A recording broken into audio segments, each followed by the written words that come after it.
మీ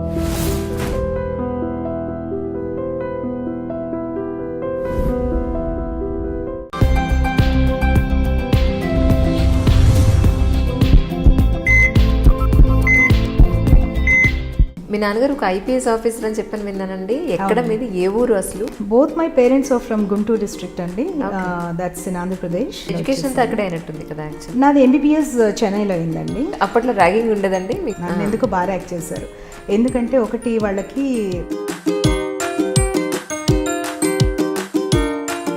కాదు బాబు, మా ఫాదర్ ఆయన చీఫ్ సెక్యూరిటీ ఆఫీసర్, నేను ఆయన గ్రాండ్ అవుట్ని కాదంటే వాళ్ళు నమ్మేవాళ్ళు కాదు. నేను ఫైనల్ ఇయర్ వచ్చే టైంకి ఎన్టీ రామారావు గారికి స్ట్రోక్స్ రావడం మొదలుపెట్టానికి, అంటే చిన్న చిన్న స్ట్రోక్స్ రావడం మొదలుపెట్టాయి, బ్రెయిన్ స్ట్రోక్స్. ఇప్పుడు కలవడానికి వచ్చిన ఆయన ఎప్పుడు నన్ను చూసినా కూడా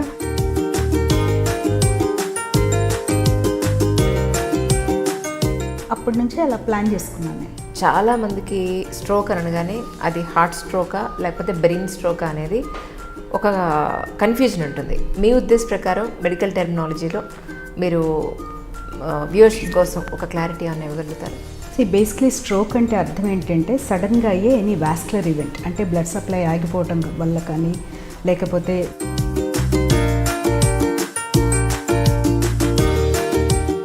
జనరల్గా ఏజ్లో ఉండే వాళ్ళకి ఈ బ్రెయిన్ స్ట్రోక్ వచ్చే అవకాశం ఉంటుంది. ఇవాళ రేపు యంగ్ పీపుల్లో కూడా చూస్తున్నాం, యంగ్ అడల్ట్స్లో కూడా చూస్తున్నాం. స్ట్రోక్ ఏజ్లో అయినా కూడా రావచ్చు. చిన్న పిల్లలు, ఈవెన్ ప్రెగ్నెన్సీలో పొట్టలో ఉండే అంటే ఫీటస్కి కూడా స్ట్రోక్ వచ్చే అవకాశం ఉంటుంది. రాకుండా ఎలాంటి జాగ్రత్తలు తీసుకోవాలంటారు?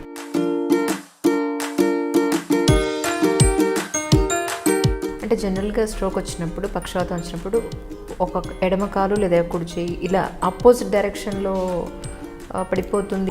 జనరల్గా బ్రెయిన్లో ఏంటంటే మీకు ఒక సైడ్ బ్రెయిన్లో ఎఫెక్ట్ అయినప్పుడు బాడీలో ఆపోజిట్ సైడ్ మీకు సిమ్టమ్స్ ఉంటాయి. ఓకే. బట్ ఇప్పుడు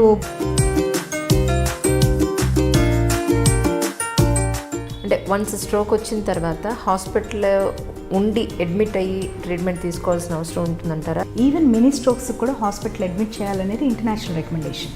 ఓకే. చాలాసార్లు ఏంటంటే మేము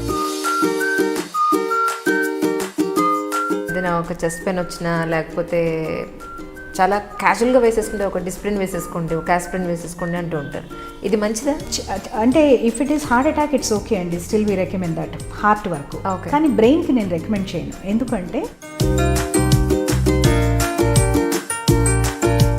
ఆంధ్ర తెలంగాణలో ఉన్న మేజర్ హాస్పిటల్స్ సొంత లాభం కొంత మానుకుని కొంత ప్రజల కోసం చేయాల్సిన అవసరం ఉందంటారా?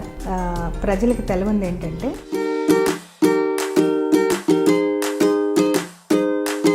కళలో కూడా ఊహించలేని ఖరీదైన ట్రీట్మెంట్స్ చేయించుకున్నారు ఆరోగ్యశ్రీ వల్ల. కామన్ మెన్లో ఏమనుకుంటారంటే ఇన్సూరెన్స్ ఉంటే డబల్ త్రిబుల్ తీసేసుకుంటారు హాస్పిటల్స్లో. Insurance rates different. ఇప్పుడు ఏమవుతుందంటే చాలా మందికి అర్థం కాంది, మీరు కూడా ఈ మధ్య బీజేపీలో జాయిన్ అయ్యారని విన్నాను.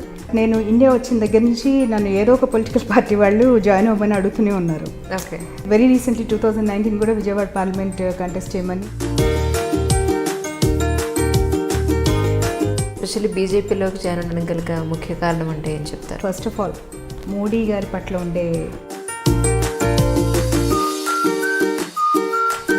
ప్లస్ ఇంకొకటి మోడీ గారి ఇదని కాదు, జనరల్గా బీజేపీలో వాళ్ళు పెద్ద వారసత్వాన్ని ప్రమోట్ చేయరండి. జవసత్వాలు ఉంటేనే వాళ్ళని ప్రమోట్ చేస్తారు.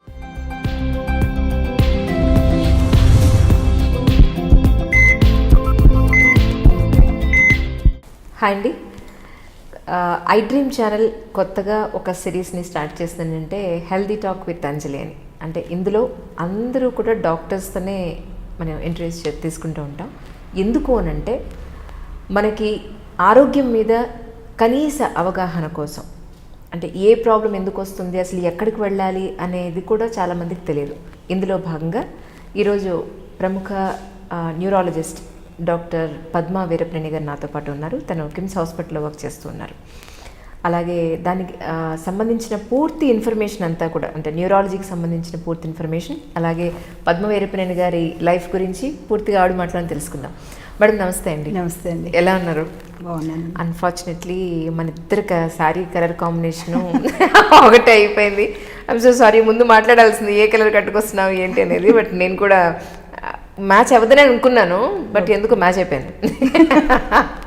So nice, welcome to my show అండి. థ్యాంక్ యూ అండి. మీరు యాక్చువల్లీ నేను విన్నది ఏంటంటే మీరు స్ట్రోక్ స్పెషలిస్ట్ అని చెప్పని విన్నాను. చాలామందికి స్ట్రోక్ అనగానే అది హార్ట్ స్ట్రోకా లేకపోతే బ్రెయిన్ స్ట్రోకా అనేది ఒక కన్ఫ్యూజన్ ఉంటుంది. మీ ఉద్దేశ ప్రకారం మెడికల్ టెర్మినాలజీలో మీరు వ్యూవర్స్ కోసం ఒక క్లారిటీ అని ఇవ్వగలుగుతారు? బేసిక్లీ స్ట్రోక్ అంటే అర్థం ఏంటంటే సడన్గా అయ్యే ఎనీ వాస్కులర్ ఈవెంట్, అంటే బ్లడ్ సప్లై ఆగిపోవటం వల్ల కానీ, లేకపోతే సడన్గా ఏదన్నా పూర్తిగా బ్లాక్ అవటం కానీ ఇలా జరిగినప్పుడు ఒక సడన్గా అయ్యే ఈవెంట్ని స్ట్రోక్ అంటాం. జనరల్గా అది మెడికల్ పరిభాషలో స్ట్రోక్ అంటే బ్రెయిన్కి సంబంధించిన ఈవెంట్ అని అర్థం. అంటే పెరాలిసిస్ అంటాం కదా, పక్షవాతం అంటాం, దాన్ని యూజువల్గా మనం స్ట్రోక్ అని సంబోధిస్తాం అన్నమాట.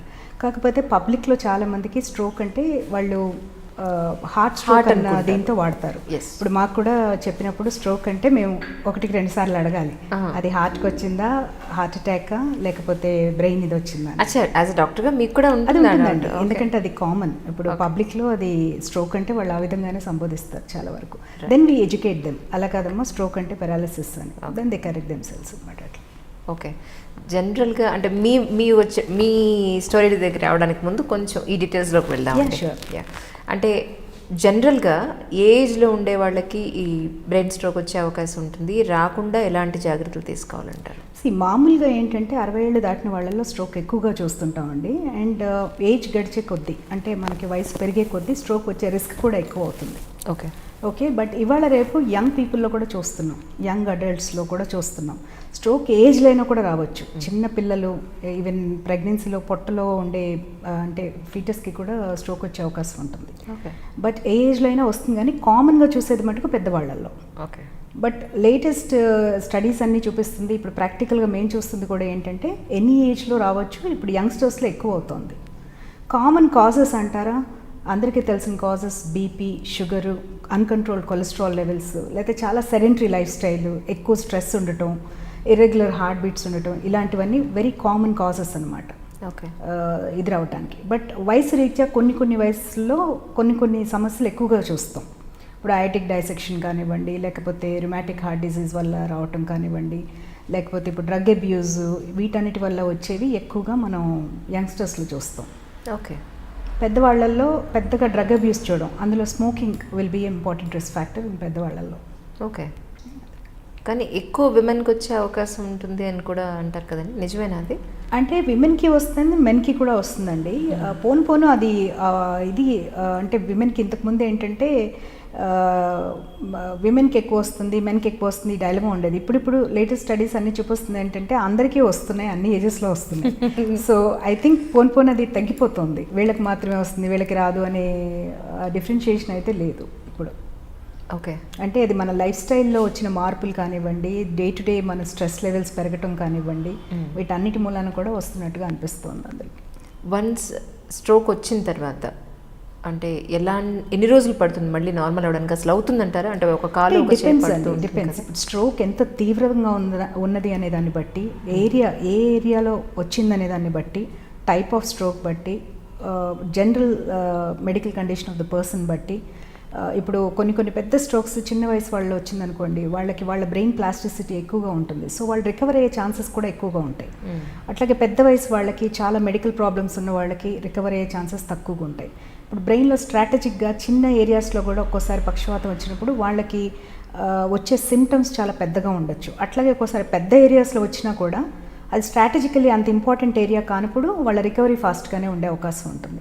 అంటే ఇంకొకటి ఏంటంటే వాళ్ళు ఎంత తొందరగా డాక్టర్స్ దగ్గరికి వెళ్తారు, ఎలాంటి ట్రీట్మెంట్ వాళ్ళకి దొరికింది అన్నదాన్ని బట్టి కూడా ఉంటుంది.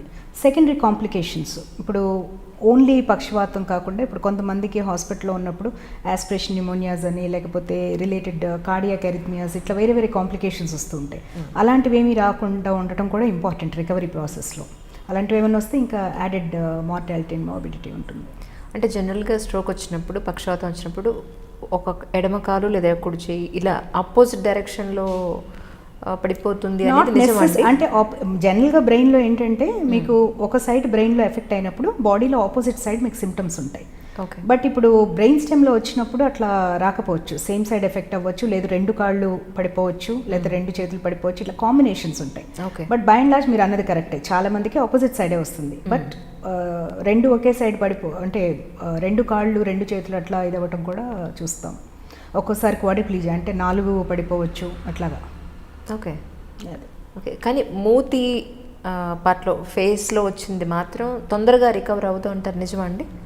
అట్లా ఏం లేదండి. నేను ముందు చెప్పినట్టుగా వాళ్ళు ఎంత ఫాస్ట్గా మనకి ప్రజెంట్ అవుతారనే దాన్ని బట్టి area of the brain affected, వాళ్ళకి అక్కడ కొలాటరల్ సర్క్యులేషన్ ఎలా ఉంది, వాళ్ళు తీసుకునే జాగ్రత్తలు ఎలా ఉంటాయి. అంటే ఇప్పుడు ఒకసారి స్ట్రోక్ వచ్చిన తర్వాత కూడా మళ్ళీ సెకండరీ కేర్ ఉంటుంది, వాళ్ళ బీపీస్ ఇవన్నీ సరిగ్గా కంట్రోల్ చేయటం, కరెక్ట్ టైంలో ఇవి చేసుకోవటం, అట్లాగే ఫిజియోథెరపీ తీసుకోవటం, డాక్టర్స్ చెప్పిన మందులు కరెక్ట్గా వాడటం, ఫాలోఅప్స్కి వెళ్ళటం, ఇవన్నీ కూడా important. And also the mood of the patient. ఇప్పుడు కొంతమందికి చాలా పాజిటివ్ యాటిట్యూడ్ ఉంటుంది, ఎంత పెద్దది వచ్చినా కూడా వాళ్ళు చాలా వాళ్ళ అంటే వాళ్ళ మనశక్తితో దాడతారు అంటారు కదా, అలాగే వాళ్ళు we have to get better అనే ఒక పట్టుదల ఉన్న పేషెంట్స్ వాళ్ళు తొందరగా రికవర్ అవుతారు. అలా కాకుండా చాలా డిప్రెస్ అయిపోయి నెగిటివ్ యాటిట్యూడ్ ఉండి నెగిటివ్ మూడ్లో ఉండే వాళ్ళకి రికవరీ చాలా కష్టం అనే చెప్పాలి. ఎందుకంటే వాళ్ళు అంత యాక్టివ్గా పార్టిసిపేట్ చేయరు. మెడికల్ కేర్ కానివ్వండి, ఫిజియోథెరపీ కానీ, వీటన్నిటిలో కూడా వాళ్ళు అంత యాక్టివ్గా ఇదవ్వరు అనమాట. అందువల్ల వాళ్ళ రికవరీ కూడా ఇంపేర్ అవుతుంది దానివల్ల. ఇంతకు ముందుకి ఇప్పటికీ హార్ట్ సర్జరీస్ కానీ, బ్రెయిన్ సర్జరీస్ కానీ, కీహోల్ సర్జరీస్ అని, అన్నెసరీ వేస్టేజ్ ఆఫ్ బ్లడ్ లేకుండా ఉండడం, కొత్త సర్జరీస్ అప్డేట్ అయినవి చాలా ఉన్నాయి. ఇందులో ఏమన్నా కొత్త మెడిసిన్, కొత్త టెక్నాలజీ ఏమైనా వచ్చిందండి? అంటే దట్స్ ఏ ఎవాల్వింగ్ ఫీల్డ్ అండి. సైన్స్ అనేది ఎవ్రీ ఇయర్ ఎంతో కొంత ఇవాల్వ్ అవుతూ ఉంటుంది. కొన్ని మనకు అందుబాటులోకి వస్తుంటాయి, కొన్ని మనకి ఇంకా అందుబాటులో ఉండవు.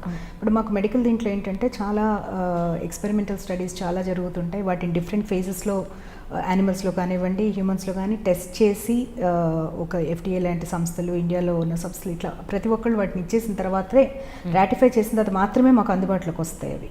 సో మెడిసిన్స్ ఇప్పుడు 20 ఏళ్లతో పోలిస్తే 10 ఏళ్లతో పోలిస్తే ఇప్పుడు ప్రతి రంగంలోనూ మెడిసిన్స్ ఇంప్రూవ్ అయ్యాయి బేసికలీ. అంటే the kind of medicines we are using, side effect profile వైజ్గా కానివ్వండి, అవన్నీ చాలా ఇంప్రూవ్మెంట్స్ వచ్చాయి.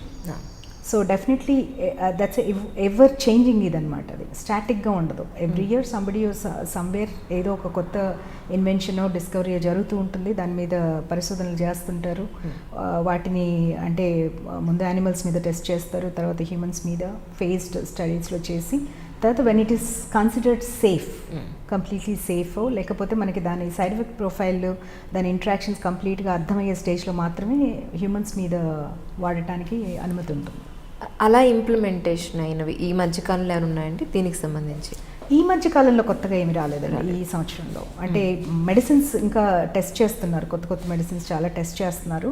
బట్ అవి ఇంకా అంటే we can discuss them in public because we don't have experience with that. ఇప్పుడు ఉన్నాయి బట్ నాకు ఎక్స్పీరియన్స్ లేదు వాటితో. అవి మాకు అవైలబిలిటీ వచ్చినప్పుడు మాత్రమే మేము యూజ్ చేయగలుగుతాం. అది అంటే వన్స్ స్ట్రోక్ వచ్చిన తర్వాత హాస్పిటల్లో ఉండి అడ్మిట్ అయ్యి ట్రీట్మెంట్ తీసుకోవాల్సిన అవసరం ఉంటుందంటారా, లేకపోతే మెడికేషన్ ఇంట్లో కూడా? లేదండి, చాలా మందిలో ఉండే అపోహ ఏంటంటే స్ట్రోక్ ఇంట్లో ఉండొచ్చు అనుకుంటారు. లేదండి, స్ట్రోక్ అనేది ఇప్పుడు మీకు మినీ స్ట్రోక్ అంటాం. మినీ స్ట్రోక్ అంటే ఏంటంటే కొన్ని నిమిషాలు మాత్రము, అరగంటో 10 నిమిషాల్లో ఉండి వెళ్ళిపోతుంది. స్ట్రోక్ సిమ్టమ్స్ అంతా కంప్లీట్గా తగ్గిపోతాయి.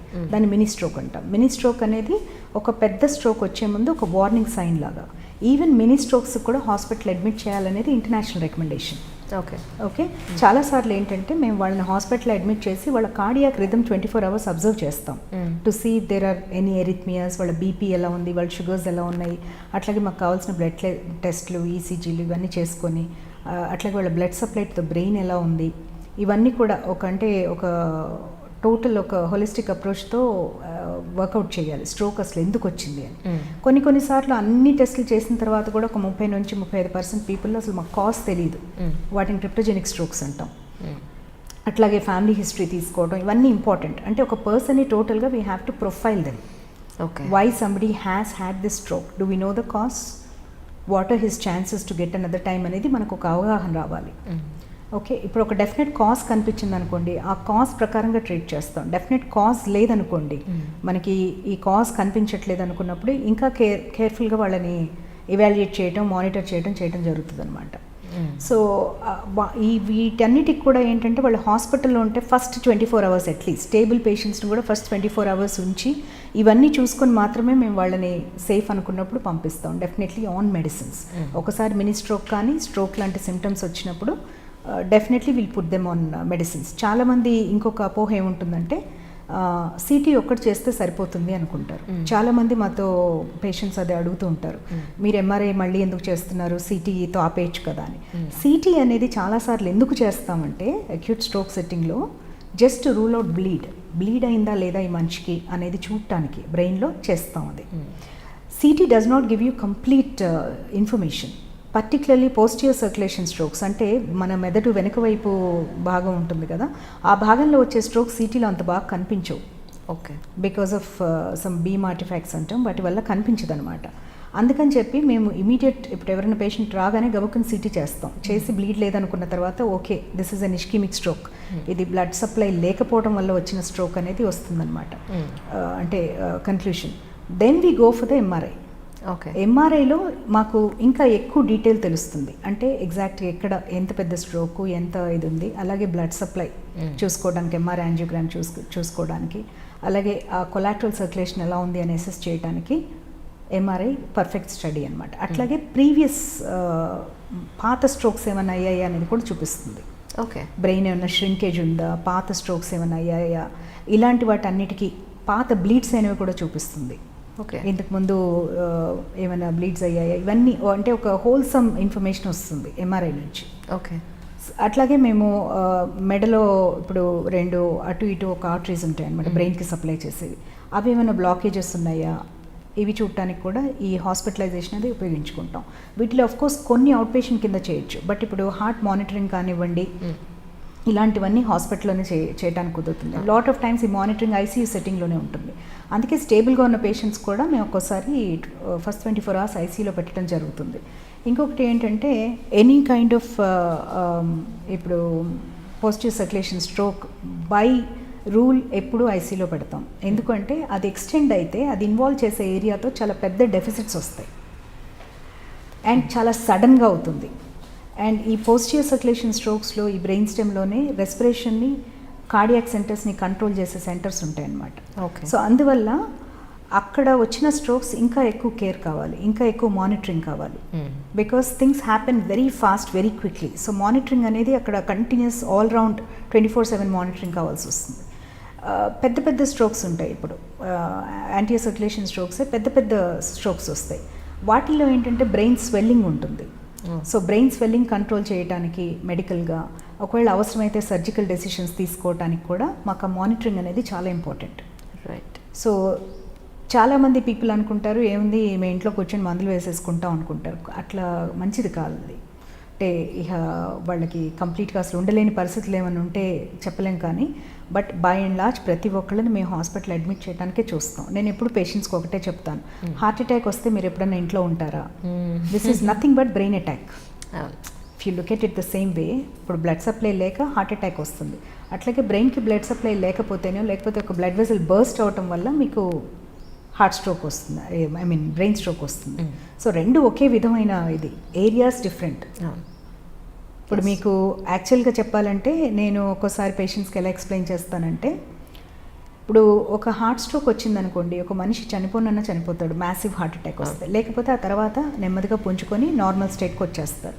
బ్రెయిన్ స్ట్రోక్ అనుకోండి, మినీ స్ట్రోక్ ఓకే మీరు బాగానే ఉంటారు, రికవర్ అయిపోతారు. మేజర్ స్ట్రోక్స్, పెద్ద స్ట్రోక్స్ వచ్చాయనుకోండి, డిజబిలిటీ చాలా ఎక్కువగా ఉంటుంది.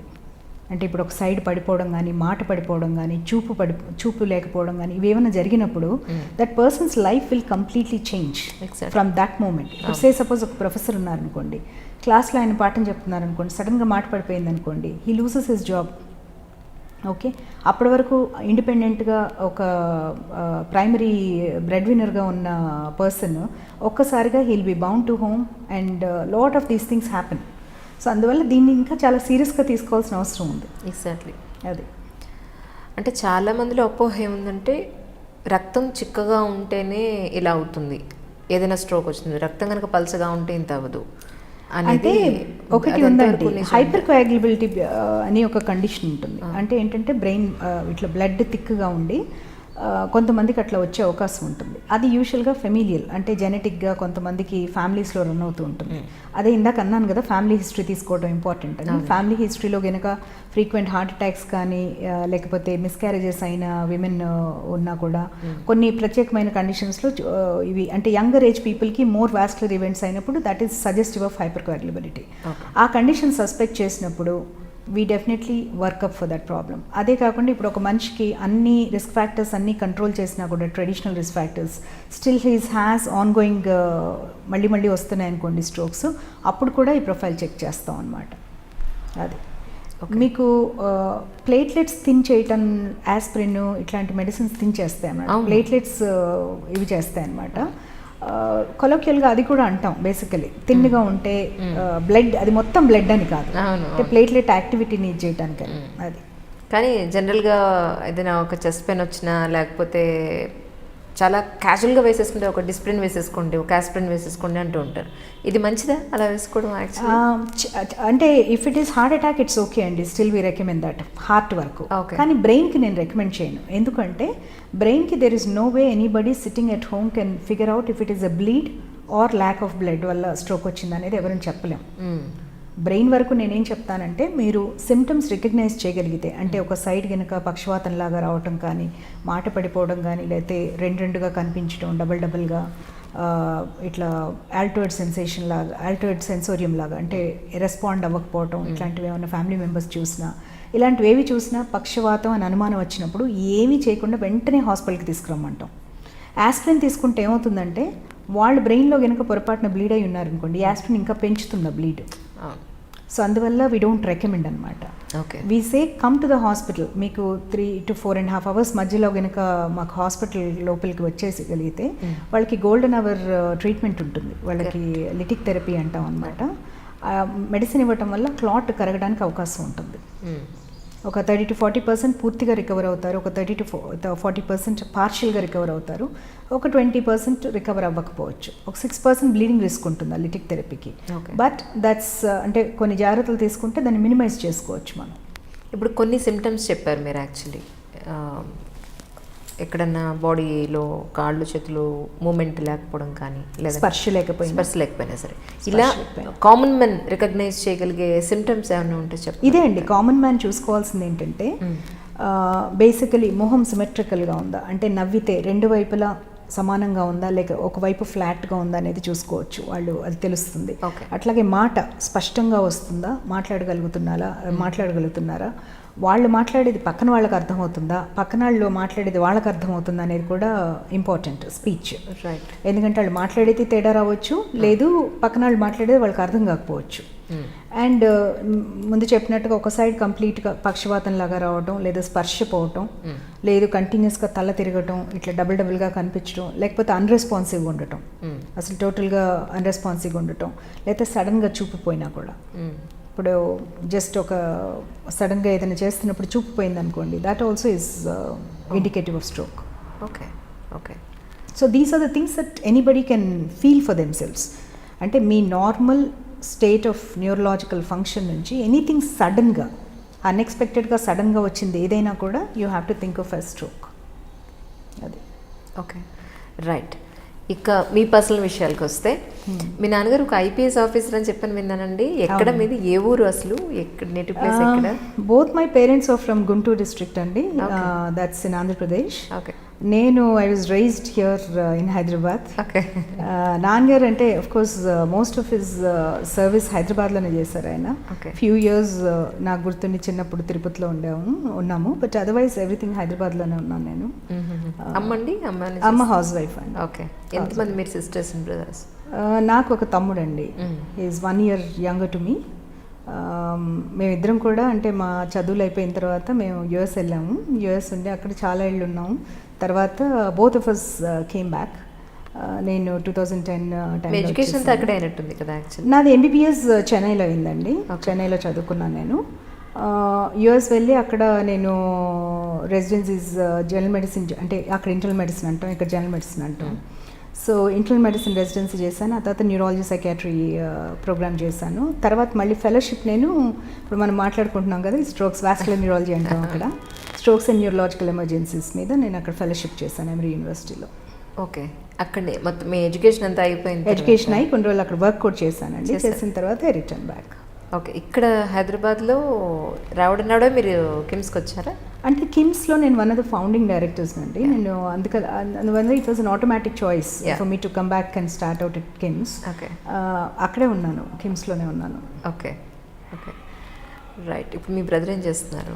My brother basically is a business man అండి, but he's also into politics. His టీడీపీలో లీడర్ ఆయన, ఏపీలో. Okay right. మీరు కూడా ఈ మధ్య బీజేపీలో జాయిన్ అయ్యారని విన్నాను. అవునండి. అవునా? తమ్ముడేమో తెలుగుదేశం, మీరు బీజేపీనా? అంటే మా ఇద్దరు కూడా డిఫరెన్స్ ఉందండి. నేను ఎప్పుడు కూడా మా పేరెంట్స్ దగ్గర ఇక్కడ హైదరాబాద్లో పెరిగాను. Okay, so my connect is all with Hyderabad చిన్నప్పటి నుంచి. My brother was in hostel ఎప్పుడు కూడా, అంటే బాగా చిన్నప్పుడు హైదరాబాద్లోనే ఉండేవాడు. బట్ తర్వాత హాస్టల్లో ఉంటే బెటర్, ట్రాన్స్ఫర్స్ అయితే ఇబ్బంది పడతాడేమో అన్నట్టుగా మా ఫాదర్ తనని హాస్టల్లో పెట్టారు. తను గుంటూరులో హాస్టల్లో ఉన్నాడు. సో తన ఫ్రెండ్స్, తన సర్కిల్, తన ఎవ్రీథింగ్ వాజ్ గుంటూరు అనమాట. అందుకని మా ఇద్దరికి ఆ difference. Okay, I more Hyderabadi. Okay, కానీ ఒకే ఇంట్లో రెండు పార్టీలు ఒక మాటలుగా చెప్పాలంటే, అంటే ఒక డాక్టర్ అయ్యండి మీరు పాలిటిక్స్లో రావడాన్ని ఎవరు ఖండించలేదా ఇంట్లో కానీ, లేకపోతే మీ ఫ్యామిలీ? లేదండి, I don't know, to me I don't know why, but నేను ఇండియా వచ్చిన దగ్గర నుంచి నన్ను ఏదో ఒక పొలిటికల్ పార్టీ వాళ్ళు జాయిన్ అవ్వమని అడుగుతూనే ఉన్నారు. ఓకే, ఇన్ఫ్యాక్ట్ నన్ను టీడీపీ వైపు నుంచి కానీ చాలా పార్టీస్ అడుగుతూ ఉన్నాయి. ఇన్ఫ్యాక్ట్ వెరీ రీసెంట్లీ 2019 కూడా విజయవాడ పార్లమెంట్ కంటెస్ట్ చేయమని కేజ్రీవాల్ గారి పార్టీ ఉంది కదా, వాళ్ళు కూడా అడిగారు. ఓకే, బట్ నాకు ఎందుకో ఎప్పుడు ఇంట్రెస్ట్ అనిపించలా, to be honest with you. నాకు ఎప్పుడు ఇంట్రెస్ట్ లేదు. కాకపోతే ఐ అబ్జర్వ్ పాలిటిక్స్. దాని బ్యాక్గ్రౌండ్ ఏంటంటే, my father before he came in to police service, he was lecturer, political sciences lecturer ఆయన. ఓకే, 19 yearsలో ప్రాబ్లీ బహుశా 19 ఏళ్లలో జాబ్లో జాయిన్ అయింది ఆయన ఒక్కళ్ళే అనుకుంటా. ఎంఏ ప్రీవియస్ రిజల్ట్స్ చూసి చీరాల కాలేజ్లో ఆయన్ని పెట్టుకున్నారు లెక్చరర్గా. ఓకే, సో ఆయన దాదాపు 5 years ఆయన లెక్చరర్గా వర్క్ చేశారు. వర్క్ చేసినప్పుడు ఆయన BA వాళ్ళకి, ఇంటర్మీడియట్ వాళ్ళకి ఆయన గైడ్స్ అండ్ టెక్స్ట్ బుక్స్ రాశారు. ఇప్పటికి కూడా ఆయనవే ఫాలో అవుతారు నాగార్జున యూనివర్సిటీలో. అంతకుముందు ఉస్మానియాలో కూడా ఫాలో అయ్యేవారు. నాకు తెలుసు మీ నాన్నగారి పేరు, వ్యూస్ కోసం ఒకసారి. సివి నర్సయ్య గారు, అందరికీ తెలుసు. మారుతి పబ్లికేషన్స్ ద్వారా ఆయన బుక్స్ చాలా పాపులర్. అంటే ఇట్స్ అమేజింగ్. అంటే ఆయన రికార్డ్ ఇప్పటికి కూడా, అకాడమిక్ రికార్డ్, ఆయన పొలిటికల్ సైన్సెస్, పబ్లిక్ అడ్మినిస్ట్రేషన్ ఆయన సాధించిన మార్క్స్ రికార్డ్ ఇప్పటికీ వైజాగ్ యూనివర్సిటీలో ఉంది. ఆయన పేరు చెప్తే అందరూ గుర్తుపెడతారు స్టూడెంట్స్ దగ్గర నుంచి ప్రతి ఒక్కరు. కానీ వారి కూతురు మీరైన విషయం తెలియాలంటే మీరు చెప్పిద్దామని అంతే. ఓకే, అలా అంటారు. అండ్ బేసికలీ ఆయన is a very popular lecturer at those ఆ టైంలో. అందరికీ చాలా విచిత్రంగా ఉండేది. ఆయనకన్నా పెద్దవాళ్ళకి ఆయన టీచ్ చేశారు. ఈ మధ్య కూడా JNUలో ఒక ప్రొఫెసర్ గారు కలిశారు నాకు. ఆయన, మీ ఫాదర్ నాకు టీచ్ చేశారంటే నాకు అర్థం కాలేదు. ఇదేంటి డాడీ ఏజ్ ఉన్నారు ఈయనకి డాడీ టీచ్ చేయటం ఏంటి అనుకున్నా. అప్పుడు ఆయన చెప్పారు, మీ ఫాదర్ అప్పుడు చాలా యంగ్ ఏజ్లో వచ్చారమ్మా లెక్చరర్గా, మేము అందరం ఆయన అంటే చాలా ఇష్టం, మమ్మల్ని అందరినీ మోటివేట్ చేశారు, అది ఇది అని చెప్పేవారు. So anyway, coming back to the point, నాకేంటంటే ఆయన బుక్స్ అవి రాశారని చెప్పాను కదా. నాకు 3rd 4th క్లాస్ నుంచి వచ్చి, నాకు ఒక 3rd క్లాస్ నుంచి గుర్తుంది. ఆయన అప్పటికే సర్వీసెస్కి వచ్చేసారు. ఓకే, వచ్చేసిన తర్వాత ఆయనకి టైం ఉండేది కాదు అస్సలు. కాకపోతే ఎవ్రీ ఇయర్ 6 monthsకి ఒకసారి ఆ బుక్స్ కరెక్ట్ చేయాలి. ఎవరో ఒకటి స్పెల్లింగ్ మిస్టేక్స్ ఇవన్నీ కరెక్ట్ చేయాలి. సో నాకు ఇచ్చేవారు ఆ పని. నాకేంటంటే అప్పుడు నువ్వు ఇచ్చేయి, నీకు బాక్స్ ఆఫ్ చాక్లెట్స్ గిఫ్ట్ అని ఇచ్చేవాళ్ళు, ఒక అసైన్మెంట్ లాగా. లేదు కొంచెం డబ్బులు, 10 rupees అంటే అప్పుడు చాలా ఎక్కువ కదా, 10 rupees ఇస్తాను చేయమనేవాళ్ళు. So it was like earning pocket money అనమాట. సో నేను కూర్చొని మొత్తం బుక్స్ అన్నీ కరెక్ట్ చేసేదాన్ని. It was like a spelling exercise. ఆయన నన్ను చేయించడానికి రీజన్ ఏంటంటే స్పెల్లింగ్స్ అవి తెలుస్తాయి నాకని. నేనేమో దాన్ని చాలా సీరియస్గా మొత్తం మగప్ చేసేసా. అంటే యూ డూ దట్ 2-3 times, మొత్తం మనకి టెక్స్ట్ బుక్స్ వచ్చేస్తాయి.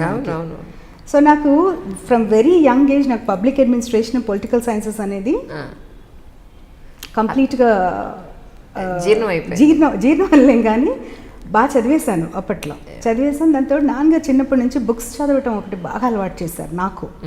మా తమ్ముడు తప్పించుకున్నాడు, ఎందుకంటే హాస్టల్లో ఉండేవాడు కాబట్టి. నేను కంప్లీట్గా ఏంటంటే heavily inspired by my father. All his habits కానీ అన్నీ నాకు ఎక్కువ, ఆయన ఇన్ఫ్లుయెన్స్ ఎక్కువ ఉంటుంది నా మీద. ప్రతి నా క్లాస్ బుక్సే కాకుండా అన్నీ చదివించేవాళ్ళు నాతో. అంటే starting from anything you name it, Godaan అనే శరత్ సాహిత్యం కానివ్వండి, తెలుగు, ఇంగ్లీష్ అన్నీ చదివించేవాళ్ళు. ఏది వదిలిపెట్టించేవాళ్ళు కాదు నాతో. సమ్మర్ హాలిడేస్ ఎలా వచ్చి ఎలా వెళ్ళిపోయాయి కూడా మాకు తెలిసేది కాదు, ఎందుకంటే హోల్ ఇక బుక్స్ ఎన్ని చదివించేవాళ్ళు అంటే అని చదివించేవాళ్ళు. ఇట్లా ఏంటంటే నాకు నా టెక్స్ట్ బుక్స్తో పాటుగా కొంచెం బుక్స్ అన్నీ చదవటం వల్ల కొద్దిగా అన్నీ పరిశీలించడం, అన్నీ అబ్జర్వ్ చేయడం అనేది ఒక అలవాట్లాగా వచ్చేసింది. దాని తోడు ఏంటంటే నేను 7th 8th టైంకి వచ్చేటప్పటికి నాన్నగారు ఎన్టీ రామారావు గారి దగ్గర చీఫ్ సెక్యూరిటీ ఆఫీసర్గా ఉన్నారు అప్పుడు. సో నాకు ఆయనతో కొంచెం అటాచ్మెంట్. కథ అప్పుడు చాలా చిన్న వయసు నాకు, ఆయన గొప్పతనం తెలిసే వయసు కాదు అప్పుడు. కాకపోతే చాలా ప్రేమగా ఉండేవారు నాతో పర్టికులర్లీ చాలా అఫెక్షనేట్గా ఉండేవారు. అందువల్ల నాకు ఆయన దగ్గర నుంచి చూడటం వల్ల ఈ పాలిటిక్స్ ఇది కొంచెం నాకు ఇంట్రెస్ట్ వచ్చిందని చెప్పొచ్చు. అంటే అబ్జర్వేషన్ వరకు, not to the level that I would participate some day, అట్లా ఏమీ లేదు. కాకపోతే ఇదేంటో ఇంత హడావుడి జరుగుతుంది, ఇంతమందికి హెల్ప్ చేయొచ్చా, ఇట్లాంటివి చూసేదాన్ని. మా నాన్నగారి దగ్గరికి ఎవరైనా వచ్చి ఏదన్నా మీరు ఎక్స్ప్లెయిన్ చేయండి ఇది అంటే నాన్నగారు తీసుకెళ్ళి చెప్పటం, ఆయన వెంటనే చేయటం, ఒక సెట్ ఆఫ్ పీపుల్ ఒక 20,000 మంది అట్లా బెనిఫిట్ అవటం ఆ డెసిషన్స్ వల్ల, అవి చూశాను చాలా చిన్న వయసులో. చూసినప్పుడు నాకేంటంటే ఓకే, ఒక ఆఫీసర్గా ఉంటే, ఒక సివిల్ సర్వెంట్గా ఉంటే ఇంత చెయ్యొచ్చు, మనం జనంకి మేలు చేయొచ్చు, పాలిటిక్స్లో ఒక రైట్ పర్సన్ ఉంటే ఇంతమంది బెనిఫిట్ అవుతారు, అట్లాంటివి చిన్న కన్క్లూజన్స్. ఆ ఏజ్లో అంతవరకే కదా మనకు అర్థమవుతుంది, అదే అర్థమైంది ఆ టైంలో. సో నాకు as I was finishing my schooling అదంతా కూడా, నాకు my initial idea was to take HEC or CEC and get in to services. ఇంకొక పర్సన్ నాకు బేసికలీ 7th క్లాస్ నుంచి I knew I was going to go for civil services అనేది నాకు 100% తెలుసు. ఎందుకంటే నేను తిరుపతిలో ఉన్నామని చెప్పాను కదా, తిరుపతిలో ఉన్నప్పుడు కూడా అరుణ బహుగుణ గారని ఒక సీనియర్ IPS ఆఫీసర్ ఉన్నారు. నాన్నగారు ఆవిడ ట్రైన్ చేశారు. ASP training was with daddy అని. Very sincere police officer. అక్కడే ఉంటారు హైదరాబాద్లోనే, తెలుసు, very close to her. So ఆవిడ we use to share a bedroom. ఆవిడ అప్పుడు మా ఇంట్లోనే ఉండేవారు తిరుపతిలో వచ్చినప్పుడు. మదనపల్లిలో చేశారు ఆవిడ ట్రైనింగ్, బట్ తిరుపతి ఫ్రీక్వెంట్గా వచ్చేవారు. అప్పుడు చిన్నది aunty, she is very young, ఫ్రెష్గా BA అయిపోయి she got in to police services. So naturally they would be very inexperienced ఆ టైంలో, మిస్సింగ్ ఫ్యామిలీ కదా, so she would spend more time with us ఆ టైంలో. నేనేమో చిన్నదాన్ని, మేము ఇద్దరం కూర్చొని కామిక్స్ చదువుకోవడం ఇలా చేసుకునేవాళ్ళం ఎప్పుడప్పుడు.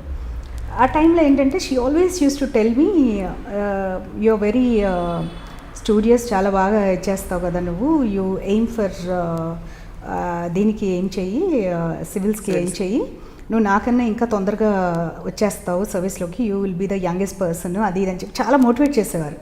నాకు ఆ టైంలో చాలా ఇన్స్పైరింగ్ ఉండేది, because she was probably the only woman police officer అప్పట్లో she was the only one అనమాట. సో సురేష్ బాబు అంకుల్ అని ఉండేవారు మా husband, we were all very close, ఎప్పుడు మోటివేట్ చేసేవాళ్ళు బాగా. సో ఆవిడ ఇన్ఫ్లుయెన్స్ కూడా చాలా హెవీగా ఉండింది ఆ టైంలో. సో నాకు అలా నా గోల్ ఎలా ఉండిందంటే to crack civils, that was the goal. Everybody around me, మా నాన్నగారి కాలీగ్స్ కానీ everybody, they thought I will crack the civils అన్న దీంట్లోనే ఉన్నారు అందరూ. నేను 7th 8th 9th చాలా సీరియస్గా సివిల్స్కి ఎలా ప్రిపేర్ అవుతాం అలా అప్పటి నుంచి ప్రిపేర్ అవ్వడం మొదలుపెట్టాను. చాలా 7th 8thలోనే నేను కాంపిటీషన్స్, అప్పట్లో CSR రివ్యూ ఇవన్నీ ఉండేవి, అవన్నీ తెచ్చుకోవటము, మనోరమ అవన్నీ చదవటము, డిబేట్స్ ఫాలో అవ్వటము, ఇవన్నీ నీతి రవీంద్ర న్యూస్ ఇవన్నీ కూడా చాలా సీరియస్గా ఫాలో అయ్యేదాన్ని నేను. అది ఏమైందంటే నాకు I didn't realise my dad was very passionate about medicine.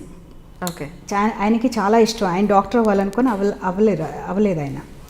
అందువల్ల ఆయనకి ఏంటంటే డాక్టర్ కావాలి ఇంట్లో ఒకళ్ళు అనేది ఆయనకి చాలా ప్యాషన్, పర్టికులర్లీ నేను అవ్వాలని ఆయనకి చాలా ప్యాషన్. ఎందుకంటే నువ్వు సెల్ఫ్లెస్గా చేస్తావు అనే నమ్మకం నాకుంది, you should come in to medicine profession అని ఎప్పుడు అనేవాళ్ళు. బట్ నేను అంత సీరియస్గా ఆయన ఇదవుతారో అనుకోలేదు. బట్ 9th 10thలో డిస్కషన్ వచ్చినప్పుడు నేను చెప్పాను, కాదు నాకు సివిల్స్ చేయాలని ఉంది, నేను సివిల్స్ రాద్దాం అనుకుంటున్నానంటే మా నాన్నగారు అన్నారు, నువ్వు మెడిసిన్ చెయ్యి, మెడిసిన్ అయిపోయిన తర్వాత సివిల్స్కి వెళ్దు కానీ అన్నారు.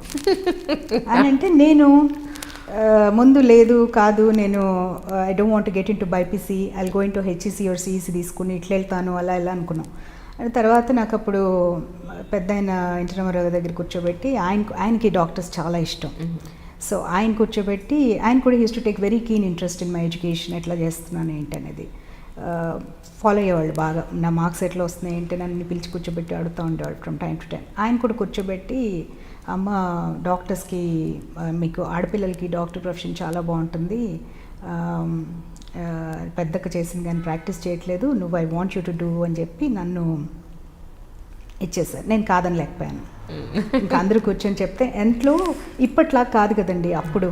ఇప్పుడంటే పిల్లలు చాలా ఫోర్స్ఫుల్గా చెప్తున్నారు what they want, what they don't want. ఆ రోజుల్లో ఏంటంటే పేరెంట్స్ ఎలా గైడ్ చేస్తే అలా వెళ్ళేవాళ్ళం, మనం ఇష్టం ఏదైనా కూడా ప్రైమర్లీ. అంటే I didn't have anything against medicine profession. నాకు ఇది ప్యాషన్, ఇది ఎర్లీ ఏజ్లో ఇన్ఫ్లుయెన్సెస్ వల్ల నాకు I was more interested in this side ఇదనమాట, సివిల్స్కి వెళ్ళాలని.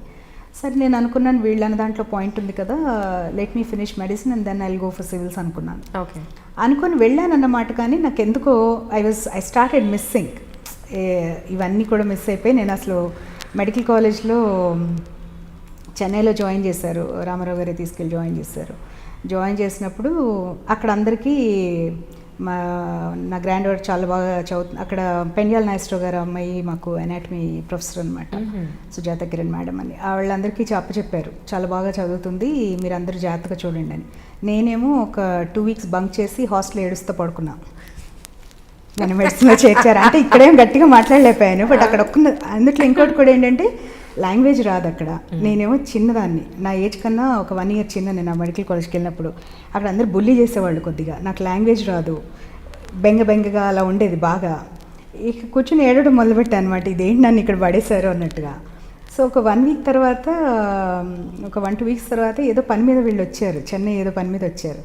వచ్చినప్పుడు మా ప్రొఫెసర్స్ బ్రహ్మణి బర్త్డేకో దానికి వచ్చారు. ఆయన వచ్చినప్పుడు వీళ్ళు కలిసి సుజాత మేడం అన్నారు, మీరు చాలా గొప్పగా చెప్పారు, తను అంత బాగా చదువుతుంది ఇంత బాగా చదువుతుందని, తనేమో అసలు క్లాస్లే బంక్ చేస్తుంది, అసలు రావటం లేదు, నేను ఫస్ట్ రెండు సార్లు చూస్తాను తర్వాత రావట్లేదు క్లాస్లకి కూడా అని నన్ను కూర్చోబెట్టారు. మళ్ళీ కూర్చోబెట్టి మళ్ళీ ఫుల్గా చేసాను. ఏంటి మేము పొరపాటు చేసామా, నేను ఫోర్స్ చేసామా, నువ్వెందుకు చెప్పలేదు మాకు అంత గట్టిగా, అప్పుడు ఓకే అన్నావు కదా, మళ్ళీ ఎందుకు ఇలా చేస్తున్నావు అంటే, నాకేమనిపించిందంటే పెద్ద ఆయన పాపం అంత ఇదిగా కూర్చోబెట్టి అంత బాధ్యతగా అడుగుతుంటే నేనే ఇట్లా పిల్లాట్లాడుతున్నానేమో నాకు నేనే ఒక ఇంట్రోస్పెక్షన్ చేసుకుని సరే whatever it is I come into this stream now I cannot say వెళ్ళిపోతానని అంటానికి ఉండదు అనుకుని నేనే ఇక రియలైజ్ అయ్యి తర్వాత మామూలుగా చదివేసుకున్న తర్వాత సమ్వేర్ నాకు థర్డ్ ఇయర్ దాటిన తర్వాత నాకు నిజంగా ఇంట్రెస్ట్ వచ్చింది మెడిసిన్ అంటే. అప్పటి వరకు ఏంటంటే అబ్బా చేరే అనేదో ఫినిష్ చేయాలన్న ఒక ఇది ఉంటుంది. బట్ ఆ తర్వాత నిజంగా ఇంట్రెస్ట్ వచ్చి I put in my 100%. At the end of medicine పాప మా నాన్నగారు సివిల్స్ చేయమని చెప్పారు. కాదు నేను అప్పటికేంటంటే లేదు వచ్చేసాను ఇట్ లైన్లోకి, నాకు ఐఎమ్ ఇంట్రెస్టెడ్, ఈ లైన్లో నేను ఐ గెట్ ఇన్ టు ఇదే.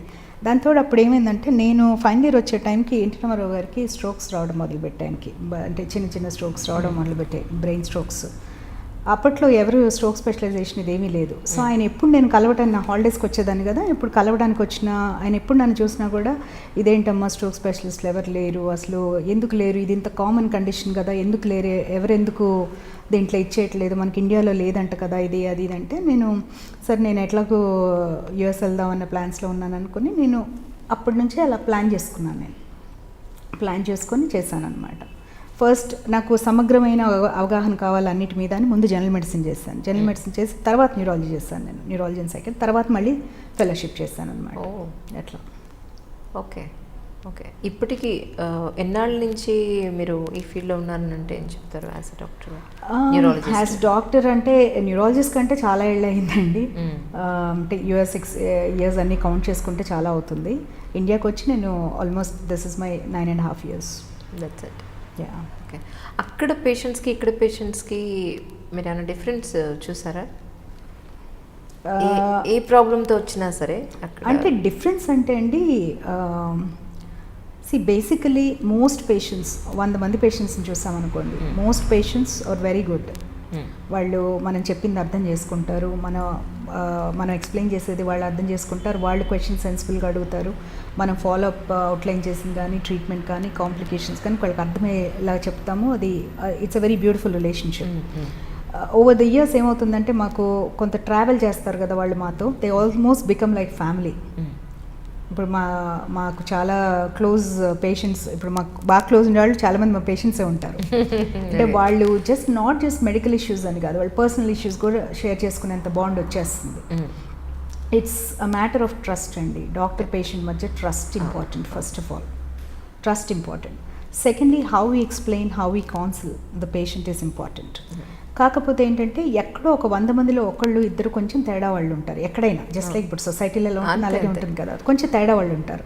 వాళ్ళు కొంచెం విసిగించడం కానీ కొద్దిగా వాళ్ళు డిమాండింగ్గా చాలామంది ఉంటారు. ఎందుకంటే ఇప్పుడు ఎప్పుడైనా ఒక అక్యూట్ ఎమర్జెన్సీ ఉన్నప్పుడు చాలామంది చాలా యాంగ్జైటీ ఉంటుంది, చాలా పెయిన్ ఉంటుంది, సఫరింగ్ ఉంటుంది, కాబట్టి డిమాండింగ్గా కూడా ఉంటారు. సో మేమే పేషెంట్గా ఉంటాం చాలా వరకు.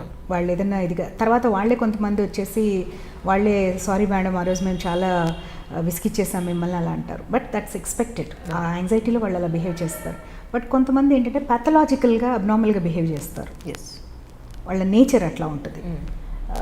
వాళ్ళని కొంచెం మేము ఓపిక పడతాం వీలున్నంత వరకు. మేము రియాక్ట్ అవ్వం జనరల్గా, ఎందుకంటే okay that is also abnormal behaviour అనుకుంటాం.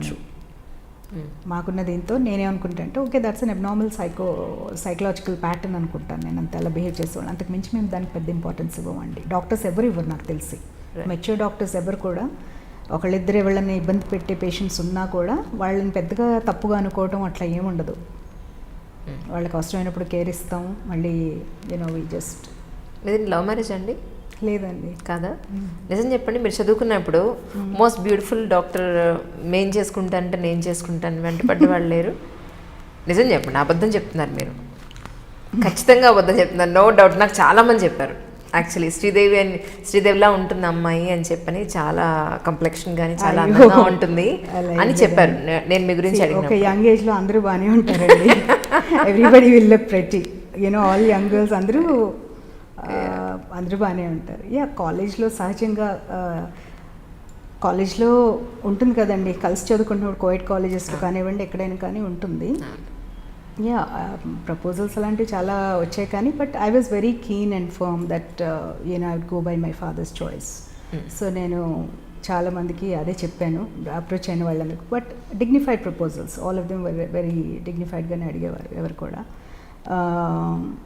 వాళ్ళు కూడా ఇప్పుడు మనతో కొంత వాళ్ళు మనల్ని అర్థం చేసుకుంటే మన పర్సనాలిటీ ఏంటో కూడా వాళ్ళకి అర్థం అవుతుంది. వాళ్ళు ఏంటంటే ఓకే ఈ అమ్మాయి she is only focusing on her studies, she is not keen on all these things. Okay వాళ్ళ ఫాదర్ని అడిగిద్దాం అని చెప్పి డాడీని అడిగించిన వాళ్ళు ఉన్నారు కొంతమంది.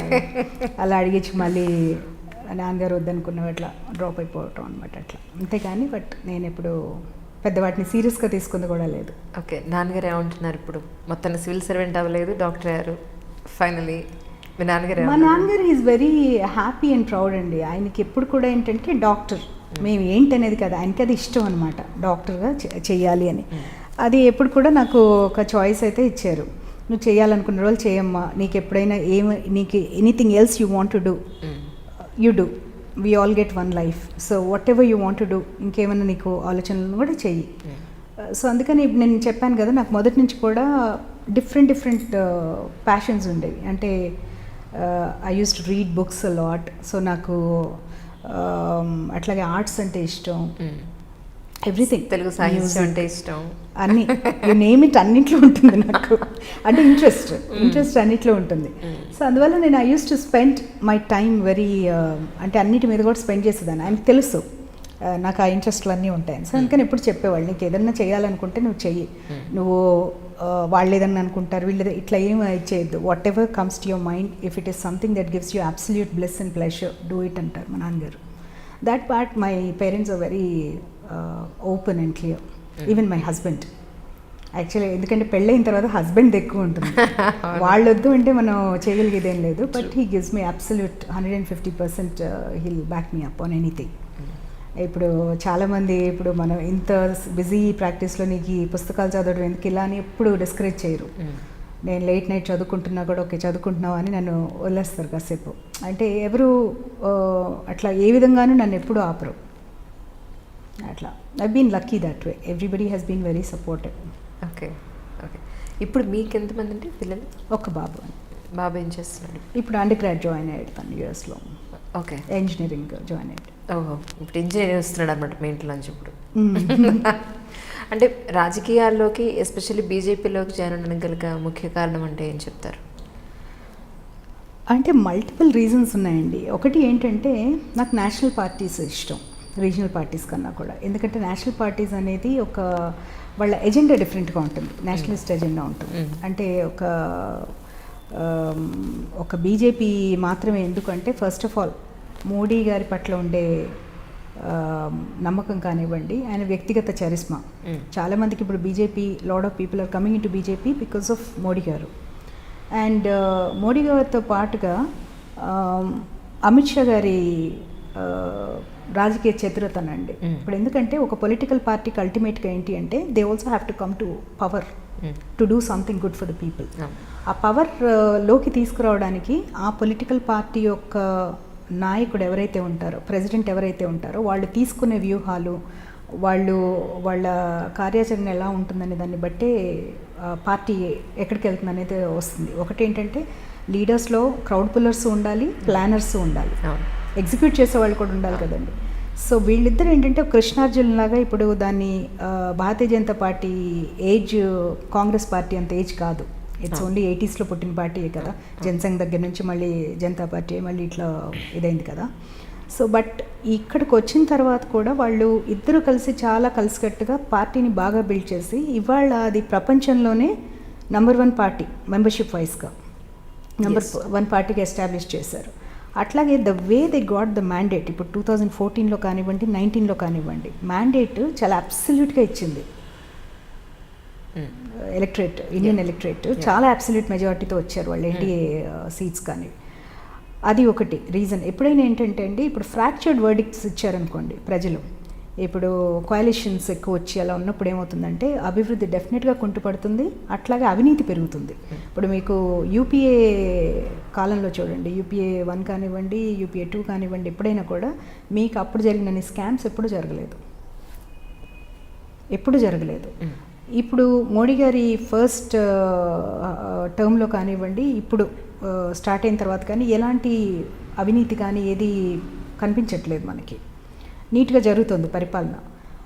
ఇవన్నీ చూసిన తర్వాత, అబ్జర్వ్ చేసిన తర్వాత నాకు అనిపించింది బీజేపీ ఈజ్ ది పార్టీ అనుకున్నానండి. ఒకటి ఏంటంటే నేను ఒకటి స్ట్రాంగ్గా బిలీవ్ చేసేది ఏంటి అంటే మోడీ గారు ఎలాంటి వ్యక్తిగతమైన అవినీతికి ఆయన తావివ్వటం లేదు, ఆయన ఊరుకోవటం లేదు కూడా. చిన్న వాటి దగ్గర నుంచి ఆయన ప్రతి పట్టించుకుంటాం. మనం అప్పుడప్పుడు చూస్తూ ఉంటాం how he's guiding his council of ministers కానివ్వండి, హౌ హీస్ చూసింగ్ దెమ్. అవన్నీ చూస్తుంటే చాలా పరిణితి చెందిన లీడర్. మనం ఎలాంటి లీడర్ అయితే కావాలని కలలు కంటామో అలాంటి లీడర్షిప్ ఆయన చూపిస్తున్నాడు ఇవాళ. అంటే not just with in India, even out side India కూడా మీరు పక్క కంట్రీస్ వాళ్ళతో ఆయన మెయింటైన్ చేస్తున్న రిలేషన్స్ కానివ్వండి, ఇవన్నీ చూస్తుంటే కూడా చాలా బ్యాలెన్స్డ్గా, చాలా మెచ్యూర్డ్గా, నో నాన్సెన్స్ యాటిట్యూడ్ అంటాం కదా, అది చాలా క్లియర్గా చూపిస్తున్నారు ఆయన. ఇంతకుముందు ఏంటంటే చాలా సాఫ్ట్ అప్రోచ్ ఉండేది మనకి పొరుగు దేశాలన్నిటితో. ఎంతసేపు శాంతి అనుకుంటూ, ఇప్పుడు పాకిస్తానే చూడండి ఎన్నిసార్లు కవ్వింపు చర్యలు దిగిపడినా కూడా మేము చర్చలు అని ఇట్లాగే నానుస్తూనే ఉన్నారు. ఇప్పుడు మోడీ గారు వచ్చిన తర్వాత చాలా క్లియర్గా మా వాళ్ళ జోలికి వస్తే మీ తాట తీస్తాం అన్న మెసేజ్ చాలా క్లియర్గా పంపించారు వాళ్ళకి. సర్జికల్ స్ట్రైక్స్ కానివ్వండి, ఇవన్నీ చాలా అదేంటంటే ఒక విధమైన భద్రత మనకి. As citizens we feel very secure. ఇలాంటి లీడర్ ఉండాలి, ఈ స్టేట్స్మెన్ క్వాలిటీస్ ఉన్న లీడర్ కావాలి మనకి అనే ఒక ఇది ఉంది. అట్లాగే ఆ చొరవ, the way he mingles and interacts with the international leaders చాలా ప్రౌడ్గా అనిపిస్తుంది. Having lived in US for so many years, మేము ఎప్పుడు అనుకునేవాళ్ళం యాజ్ ఎన్ఆర్ఐస్ ఇండియా నుంచి వచ్చే లీడరు మన యూఎస్ ప్రెసిడెంట్తో ఇలా ఇంటరాక్ట్ అయితే బాగుంటుంది అనుకునేవాళ్ళం. మన హౌడీ మోడీ ప్రోగ్రామ్ చూస్తే మీరు ఆయన చేయి పట్టుకొని ఆయన తీసుకెళ్ళటం కానీ, ఆ క్రౌడ్స్ చుట్టూతో అంటే గోయింగ్ అరౌండ్ ద ఎరీనా కూడా, అది చాలా it's very heart warming moment అది ఎవరికి కూడా. అంటే పర్టికులర్లీ అవుట్ సైడ్ ఇండియా ఉండే వాళ్ళకి అది చాలా ప్రౌడ్ మూమెంట్ అది. అట్లా ఇలాంటి డిఫరెంట్ ఇవి. అండ్ మేనిఫెస్టో కూడా వాళ్ళది చాలా మంచి మేనిఫెస్టో ఉంది. ఈవెన్ 2014తో పోల్చుకున్నా 2019 మేనిఫెస్టో ఇంకా చాలా బాగుంది వాళ్ళది. అట్లాగే the way he's giving importance to women. నాకు main I believe in women power అండి. నేను really believe in women power and I really want them empowered in every which way. నేను అది పర్టికులర్గా నోటీస్ చేస్తాను. ఎవరు ఎట్లా చేస్తున్నారో, విమెన్ సెంట్రిక్ ప్రోగ్రామ్స్ ఏముంటున్నాయి, విమెన్ ఎలివేట్ చేసే ప్రోగ్రామ్స్ ఏమున్నాయి, ఎంపవర్ చేసే ప్రోగ్రామ్స్ ఏమున్నాయి. గమనిస్తే కీలకమైన శాఖలు డిఫెన్స్. ఇందిరాగాంధీ గారి తర్వాత మళ్ళీ ఎవరు డిఫెన్స్ విమెన్కి ఇచ్చే సాహసం ఎవరు చేయలేకపోయారు. అది నేను సాహసం అంటే వాళ్ళది సాహసం అనుకున్నారు, కానీ actually women can manage very well. Any శాఖ ఏది ఇచ్చినా కూడా వాళ్ళు చేయగలుగుతారు. ఇన్ఫ్యాక్ట్ చాలా మైక్రో మేనేజ్ చేయగలుగుతారు women. They take very keen interest. And మన స్టడీస్లో కూడా చాలా స్టడీస్ వచ్చాయి, విమెన్ మేనేజ్ చేసిన ప్రాజెక్ట్స్ కానివ్వండి, ఇష్యూస్ కానివ్వండి, అవుట్కమ్స్ చాలా బాగుంటాయి జనరల్గా. They give in their 100%. అట్లా ఫైనాన్స్ కానివ్వండి, డిఫెన్స్ కానివ్వండి, ఇట్లాంటివన్నీ the way he's handing them to women, అది నాకు చాలా అంటే వెల్కమ్ చేంజ్ అని చెప్పచ్చు. అంటే ఒకవేళ అధికారంలో లేకపోయి ఉంటే, ప్రతిపక్షంలో ఉంటే బీజేపీలో మీరు జాయిన్ అయి ఉండేవాళ్ళ? వీ బిలీవ్ ఇన్ ఐడియాలజీ అండి. నాకు I believe in few things అండి. ఒకటి, ఇండియాలో ఉండే ప్రతి పౌరుడికి ఒకేలాంటి చట్టం ఉండాలి. ఓకే, సివిల్ కోడ్ అనేది, యూనిఫామ్ సివిల్ కోడ్ అనేది ఇప్పుడు కాదు, బీజేపీ చాలా ఏళ్ల నుంచి అది ప్రతిపాదిస్తోంది. అది కాంగ్రెస్ ఇప్పుడు 70 ఏళ్ల పాలనలో అది తీసుకురాలేకపోయింది. వాళ్ళు ఎప్పుడు కూడా అపీజ్మెంట్ పాలిటిక్స్. ఇన్ఫ్యాక్ట్ కొన్ని సందర్భాల్లో సుప్రీంకోర్టు ఒక పాజిటివ్ డెసిషన్ తీసుకున్నా కూడా మీకు గుర్తుండి ఉంటుంది, రాజీవ్ గాంధీ గారు దాని ఆర్డినెన్స్ తీసుకొచ్చి మళ్ళీ మెయింటెనెన్స్ భరణం దీని మీద ముస్లిం లేడీస్కి ఎలా చేశారు. సో వాళ్ళు ఎంతసేపటికి మేము ముస్లిమ్స్కి మేలు చేస్తాం అంటూనే వాళ్ళు ఓన్లీ వాళ్ళని ఓట్ బ్యాంక్గానే వాడుకున్నారు.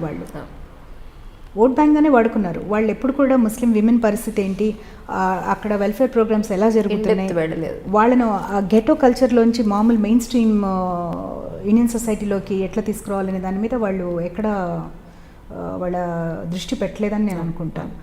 మోడీ గారు ఈయన వచ్చిన తర్వాత ఇప్పుడు మన లేడీస్కి ట్రిపుల్ తలాక్ ఇది కానివ్వండి, ఇవన్నీ ఈ టైంలోనే జరుగుతున్నాయి. ఇప్పుడు ఏదైనా ఒక సాహసోపేతంగా ఒకటి తీసేసుకుంటున్నారండి decision, which should have been done long back. These are the things which should have been done many years back. ఇవి మనందరం కూడా ఏదో ఒక టైంలో అనుకుంటాం, ఇవి చేస్తే బాగుండు, ఎవరో ఒకళ్ళు ఓట్ బ్యాంక్ గురించి ఆలోచించుకోండి, ఈ డెసిషన్ చేస్తే బాగుండు అని.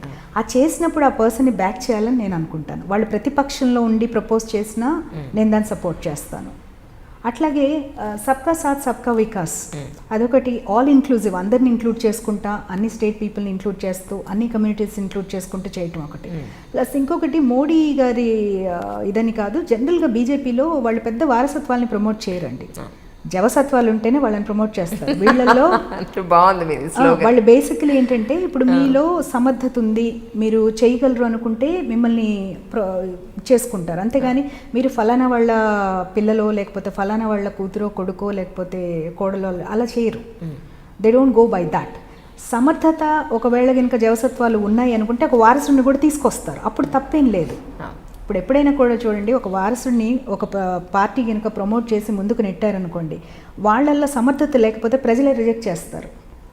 If they don't perform, people will make sure they perish. అది మనం చాలా ఎగ్జాంపుల్స్ చూసాం.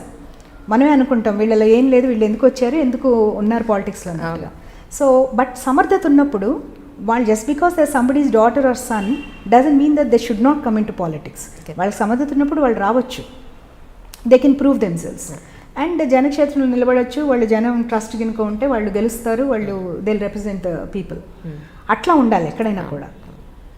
బట్ ఏం వర్త్ లేని వాళ్ళని తీసుకొచ్చి just because they are somebody's ఇదనేది మటుకు పిల్లలో లేకపోతే ఇంకోటి అన్నట్టుగా తీసుకురాకూడదని నా ఉద్దేశం. అది బీజేపీలో ఆ పద్ధతి లేదు. ఓకే, అంటే ప్రత్యక్ష రాజకీయాల్లోకి వచ్చి పోటీ చేసే ఉద్దేశం ఉందా మీకు? అది పార్టీ డెసిషన్ అండి, అది దాట్ విల్ బి కంప్లీట్లీ మీకు. సరే, పార్టీ నుంచి ఒకవేళ పిలుపు వస్తే are you willing to? Party ఏం చేయమంటే అది చేస్తామండి. Basically once we join a political party, ఆ పొలిటికల్ పార్టీ లైన్ ఫాలో అవుతాం. ఇది చెయ్యము, ఇది చేస్తాం అనేది ఏమి ఉండదు. ఒకవేళ ఎక్కడైనా ఇప్పుడు వాళ్ళ పాలసీస్లో ఏమన్నా ఎక్కడన్నా ఏమన్నా మాకు అనిపించిన ఏమైనా తప్పులు కానీ లేకపోతే ప్రజల నుంచి ఫీడ్బ్యాక్ కానీ ఏదైనా ఉంటే అది పాస్ చేస్తామేమో కానీ బట్ ఇది చెయ్యము అనేది చేయము. రైట్. ఒక పని మాకు అప్పగించినప్పుడు ప్రజాసేవ అనుకుని మనం దిగినప్పుడు ఏదైనా చేస్తాం, anything that they give, what ever. ఇప్పుడు అంటే మీరు స్టార్టింగ్లో ఫౌండింగ్ డైరెక్టర్గా ఉన్నారు మీరు కిమ్స్లో. కాకపోతే అంటే మీ ఉద్దేశ ప్రకారం హాస్పిటల్స్ అంటే మేజర్ హాస్పిటల్స్ మన ఆంధ్ర తెలంగాణలో ఉన్న మేజర్ హాస్పిటల్స్ సొంత లాభం కొంత మానుకుని కొంత ప్రజల కోసం చేయాల్సిన అవసరం ఉందంటారా లేదంటారా? డెఫినెట్గా ఉందండి. నేను అది డెఫినెట్గా ఉంది, there is no doubt about it. ఇప్పుడు చాలాసార్లు ఏమవుతుందంటే ప్రజలకి తెలియంది ఏంటంటే, ఇప్పుడు నేనే ఉన్నాను, నా ప్రాక్టీస్లో దాదాపు 60% ఆఫ్ ద టైం నేను ఎప్పుడు ఫీ కలెక్ట్ చేయాల పేషెంట్స్ దగ్గర. ఓకే. ఇట్లా ఇండివిజువల్ డాక్టర్స్ లెవెల్లో చాలా మంది ఉన్నారండి, అందరూ ఉన్నారని నేను చెప్పను, బట్ కొంతమంది ఉన్నారు చేసేవాళ్ళు.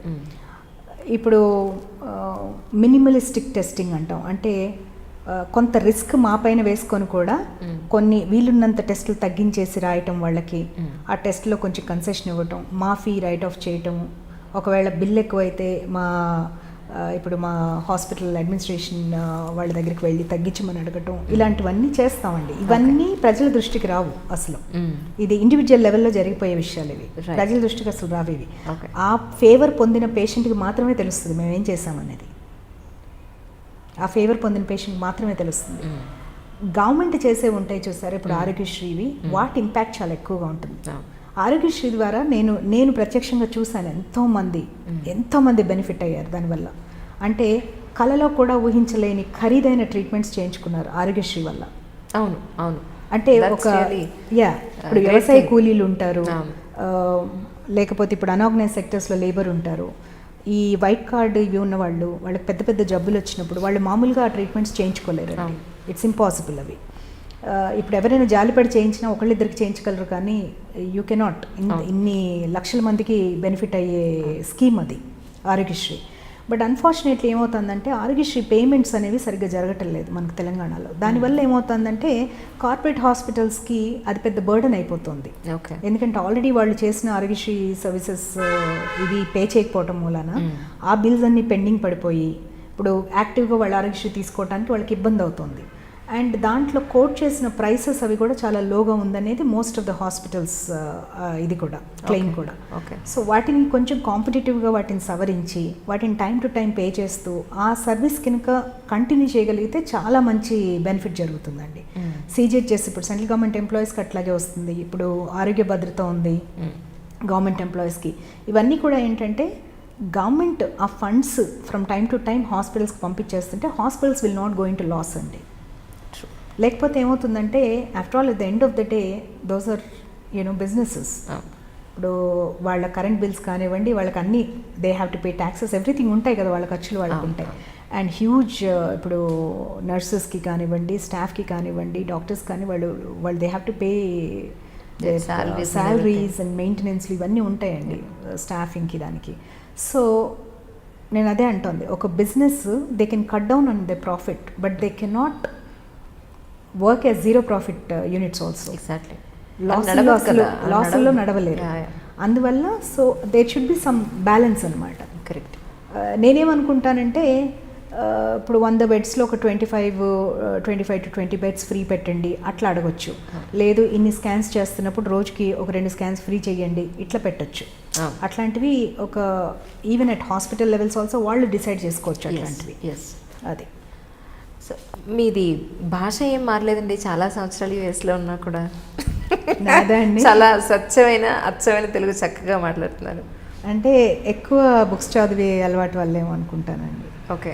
అంటే అక్కడ ఉండి చాలా ఏళ్ళు ఉన్నారు కదా అక్కడ, ఆల్మోస్ట్ మీరు వచ్చి జస్ట్ చాలా ఏళ్ళు ఉన్నాను, బట్ నా లాంగ్వేజ్ పెద్దగా మారలేదండి. నేను యూఎస్లో ఉన్నప్పుడు కూడా, అంటే ఇప్పుడు యూఎస్లో మనబడి ఇలాంటివన్నీ సిలికాన్ వ్యాలీ వాళ్ళ స్కూల్ నడపడం ఇవన్నీ చేస్తున్నారు, కానీ మేము అక్కడ ఉన్నప్పుడు చిన్నపిల్లలకి అసలు ఎవరికి పాపం తెలుగు నేర్పించడానికి అక్కడ అవకాశం ఉండేది కాదు. మేమే అక్కడున్న చిన్న చిన్న గుళ్ళల్లోనో లేకపోతే మా ఇళ్లల్లోనో వీకెండ్స్ ఆ పిల్లలందరినీ కూర్చోబెట్టి మేమే నేర్పించేవాళ్ళం. వాళ్ళ కోసం అని చెప్పి చిన్న చిన్న బుక్స్ తీసుకురావడం ఇండియా వచ్చినప్పుడు వాళ్ళతో చేయటం అనమాట. సో ఎప్పుడు కూడా తెలుగు భాషతో మటుకు అది అట్లాగే ఉంచుకున్నానండి నేను. నాకు ఇష్టం ఎనీ లాంగ్వేజ్, నాకు ఇష్టం, beat Telugu, Tamil, any language, నాకు లాంగ్వేజెస్ ఇష్టం బాగా.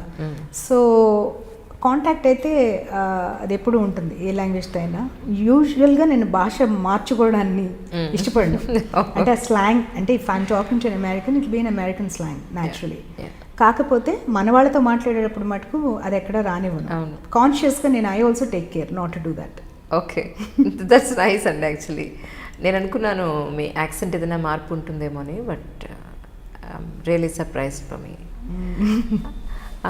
తర్వాత చాలామంది కామన్ మెన్లో ఏమనుకుంటారంటే ఇన్సూరెన్స్ ఉంటే డబల్ త్రిబుల్ తీసేసుకుంటారు హాస్పిటల్స్లో. అట్లా ఉండదండి. Insurance rates different. ఇప్పుడు ఏమవుతుందంటే చాలా మందికి అర్థం కాదు, ఒక్కొక్క ఇన్సూరెన్స్ ఒక్కొక్క రేట్ కోట్ చేస్తుంది సేమ్ సర్వీసెస్కి. రేట్ కోట్స్ అనేది డిఫరెంట్. ఇప్పుడు సిజిహెచ్ఎస్ అనుకోండి వేరే కోట్ ఉంటుంది, ఇప్పుడు అపోలో ఇన్సూరెన్స్ అనుకోండి ఒక కోట్ ఉంటుంది, మీకు యునైటెడ్ ఇన్సూరెన్స్ అనుకోండి ఇంకో కోట్ ఉంటుంది. So quotes are different. అది అంటే మా చేతుల్లో ఉండదు. అది ఫస్ట్ వాళ్ళు హాస్పిటల్స్తో నెగోషియేట్ చేసినప్పుడు ఏ రేట్స్ ఉంటాయో ఆ రేట్స్ అప్లికబుల్ అవుతాయి. జస్ట్ లైక్ ఇప్పుడు మీరు ప్రీమియమ్స్ కడుతున్నారు అనుకోండి, ఇన్సూరెన్స్ ప్రీమియమ్స్ అన్నిటికీ ఒకటే కట్టం కదా. ఇప్పుడు ఒక్కొక్క ఇన్సూరెన్స్కి ఒక్కొక్కటి కడతాం మనం, రైట్? అట్లాగే ఇది కూడా మారుతుంది. Okay okay. అంతేగాని డాక్టర్స్ తీసుకోవడం అట్లా ఏమి ఉండదండి. ఇన్సూరెన్స్ పీపుల్ ఎప్పుడు కూడా వాళ్ళు ఎంత మినిమం ఇవ్వడానికి చూడటానికి కుదురుతుందో అంతే చూస్తారు ఎప్పుడైనా కూడా. కాంట్రాక్చువల్గా what they agreed on only ఇస్తారు వాళ్ళు ఎక్స్ట్రా ఇచ్చేది ఏమి ఉండదు. అవును అవును, మనం కట్టే దాంట్లోనే తప్ప. That's true. మొత్తం తమిళ్ నేర్చుకున్నారు? తమిళ్ వచ్చింది, అదే అక్కడ చదువుకున్నాను. అంటే ఫస్ట్ ఒక 6-7 months చాలా ఇబ్బంది పడ్డాను. తర్వాత 6 నెలల్లో తమిళ్ నేర్చుకోవడం ఎలా? లేదండి, ఏం లేదా, ఒక పెద్ద పొరపాటు చేశాను, దెబ్బలు భయం వేసి నేర్చుకున్నాను. చెప్పండి. అప్పట్లో మా కాలేజ్ క్యాంటీన్లో బ్రేక్ఫాస్ట్ చేయడానికి వెళ్ళి మా సూపర్ సీనియర్ అనమాట, అంటే నేను ఫస్ట్ ఇయర్, అతను 5th yearలో ఉన్నాడు అనమాట. సూపర్ సీనియర్ వచ్చాడు, అతను ఏదో షార్ట్స్ వేసుకొని క్యాజువల్గా వచ్చేసాడు అనమాట బ్రేక్ఫాస్ట్ తినడానికి. నేను అతను అక్కడ కుర్రాడు అనుకున్నాను, క్లీన్ చేసే కుర్రాడు అనుకున్నాను. నాకు అప్పట్లో వచ్చిరాని టైమిల్ అనమాట, అంటే 2 months 3 months టైం అనుకుంటా. ఓకే. నాకు కొన్నే తెలుసు, అంటే మా ఫ్రెండ్స్ దగ్గర వాళ్ళు మాట్లాడుతున్నప్పుడు చూసి అలా అనమాట. అంటే ఎవరినైనా వచ్చి క్లీన్ చేయి ఇక్కడ నేను కూర్చొని తింటాను అంటానికి ఇంకా వాడా క్లీన్ పను అని చెప్పాలన్నమాట. నేను అతను అనుకొని అట్లాగే డ్రెస్ అయ్యి ఉన్నాడు, అలా చిన్న నిక్కర్ అది వేసుకుని, అంటే ఇలా మామూలుగా వేసుకుంటారు కదా అలాగ ఉన్నాడు అనమాట. నేను టక్మని అతన్ని అనేసాను, ఇంక ఇంకా క్లీన్ పండు అని. అంటే అతను ఆ తర్వాత ఫుల్గా నేను ఎవరనుకుంటున్నావు నేను అదనుకుంటే ఫుల్గా తమిళ్లో చెప్పేసాను. నాకేం అర్థం కాల.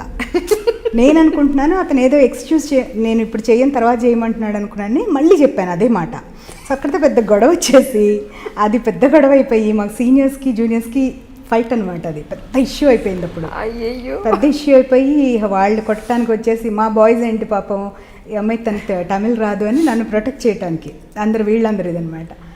వాళ్ళేమో సీనియర్స్ అందరూ ఆ అమ్మాయి పొగరుగా మాట్లాడింది, మా వాడిని పట్టుకొని క్లీన్ చేయమంది అని చెప్పేసి పెద్ద గొడవ రచ్చ ఒక 1 month. అప్పుడు ఇక తప్పదురా బాబు అని కష్టపడి తమిళ్ నేర్చేసుకున్నాం. ఓకే. కంటిన్యూస్గా తమిళ్లో మాట్లాడేదాన్ని అందరితో. ఇంకా వస్తూ పోతూ అంటే వచ్చేసింది ఇక అలా. ఓకే, మొత్తానికి తమిళ్ వచ్చేసింది. తమిళ్ వచ్చేసింది. At the end of 1 year is very comfortable తమిళ్లో. అప్పట్లో ర్యాగింగ్ ఉండదండి మీకు? చాలా ఉండదండి. నన్ను పర్టికులర్లీ బాగా ర్యాక్ చేశారు. నన్ను ఎందుకు బాగా ర్యాక్ చేశారు ఎందుకంటే ఒకటి వాళ్ళకి ఎన్టీ రామారావు గారు అప్పుడు కాలేజ్కి తీసుకొచ్చి అక్కడ అప్లికేషన్స్లో గ్రాండ్ డాటర్ అని రాయటము, వాళ్ళందరికీ నేను చెప్పినా నమ్మేవాళ్ళు కాదు. కాదు బాబు మా ఫాదర్ ఆయన చీఫ్ సెక్యూరిటీ ఆఫీసర్, నేను ఆయన గ్రాండ్ డాటర్ని కాదంటే వాళ్ళు నమ్మేవాళ్ళు కాదు.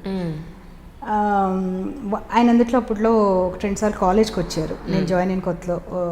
అది చూసేవాళ్ళు, వీళ్ళు గ్రాండ్ డాటర్ కాకపోతే ఎందుకు వస్తారు, ఆఫీసర్ డాటర్ అయితే ఎందుకు వస్తారు, ఇలాగ ఆర్గ్యూ చేసి నాకు నరకం చూపించేశారు. నేను సీఎం గ్రాండ్ డాటర్ అనుకున్నారు వాళ్ళు, అనుకొని బాగా నరకం చూపించేశారు. భయపడడం పోయి భయపడలేదు వాళ్ళు, భయపడలే వాళ్ళు.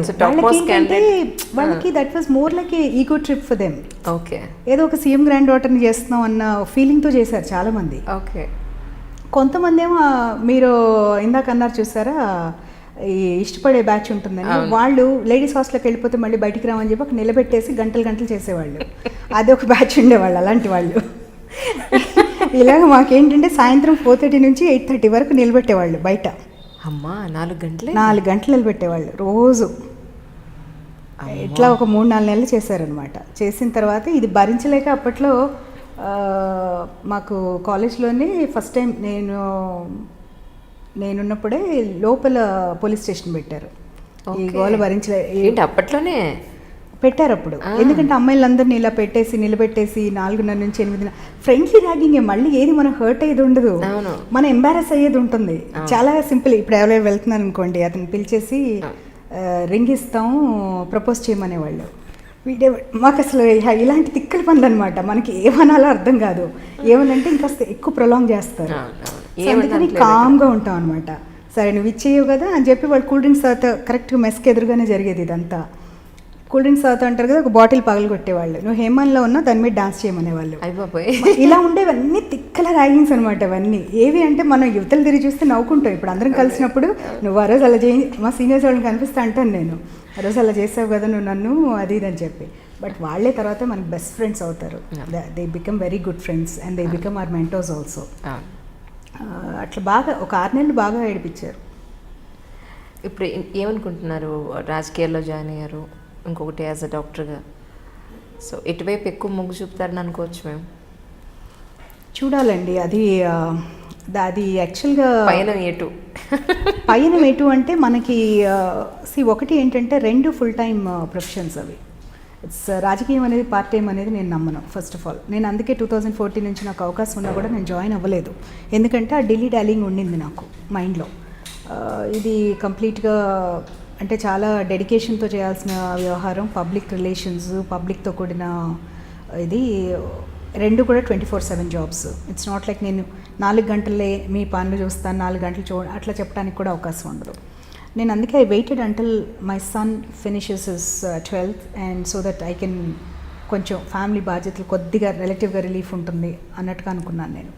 తర్వాత ఇప్పుడు పాలిటిక్స్ అంటారా, ఇప్పుడున్న పరిస్థితుల్లో ఫుల్ టైం ఇవ్వాల్సి వస్తుంది మాకు.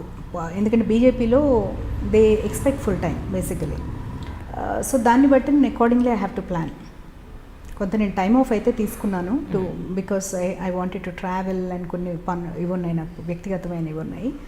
సో అవన్నీ చూసుకున్న తర్వాత ఆలోచిద్దాం అనేది అంటే మనకు వచ్చే అవకాశాలు బట్టి కూడా ఉంటుంది, మనకి ఏం బాధ్యతలు అప్పగిస్తారు అనేది. ఇప్పుడు మామూలుగా ఒక కార్యకర్త అంటే కనుక మనకి పెద్దగా అంత బాధ్యతలు ఉండవు.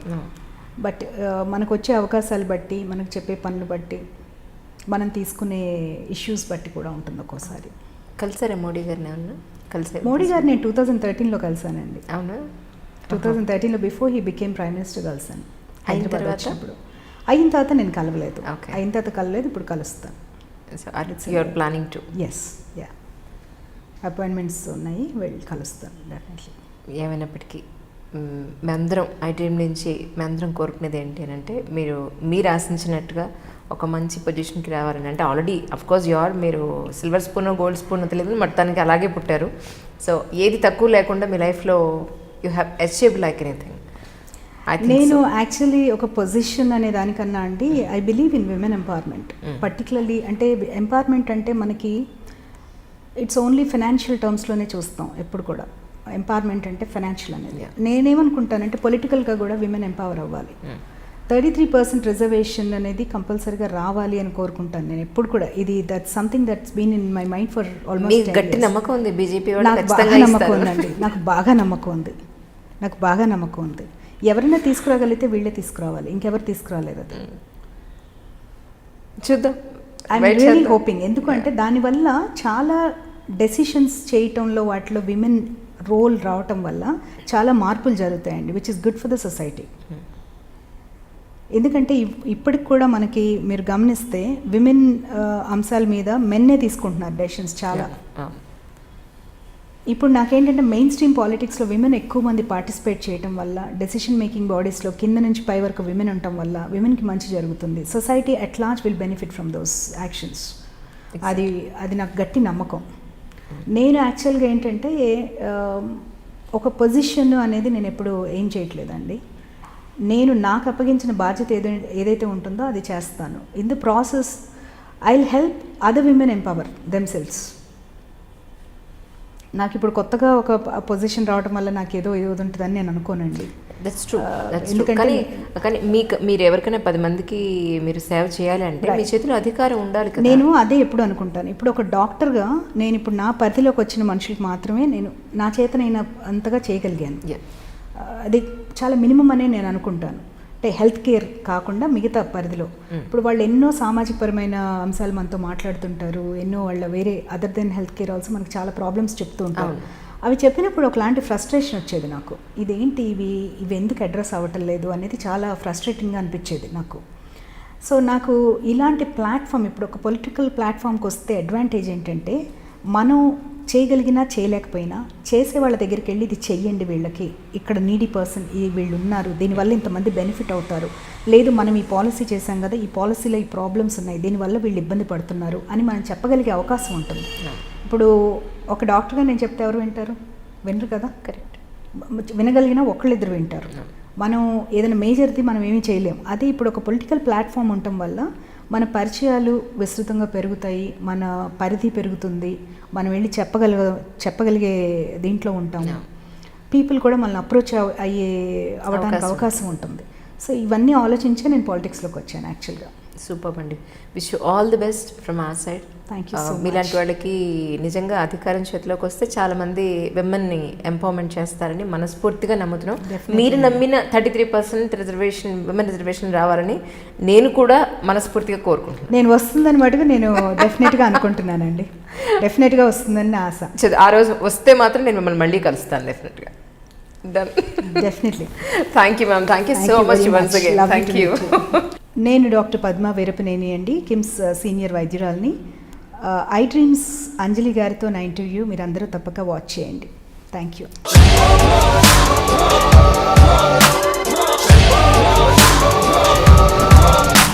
ఫోటోలో ఉన్న వ్యక్తి ఎవరమ్మా? మీ ఆయన చనిపోయారా? అయ్యో, ఎక్కడ పడితే అక్కడ ఏది పడితే అది వాగుతున్నాడని పోలీసులు నగర బహిష్కరణ చేశారండి. మొదటి భార్యని చేసుకున్నాక పిల్లలు పుట్టలేదని రెండో పెళ్లి చేసుకున్నారు. ఆవిడకి పుట్టలేదు. మూడోసారైనా తగులుతుందనుకున్నా, తనకే పుట్టలేదు. ఆయన దగ్గర బాణం ఉంది కానీ దానికి పదును లేదురా.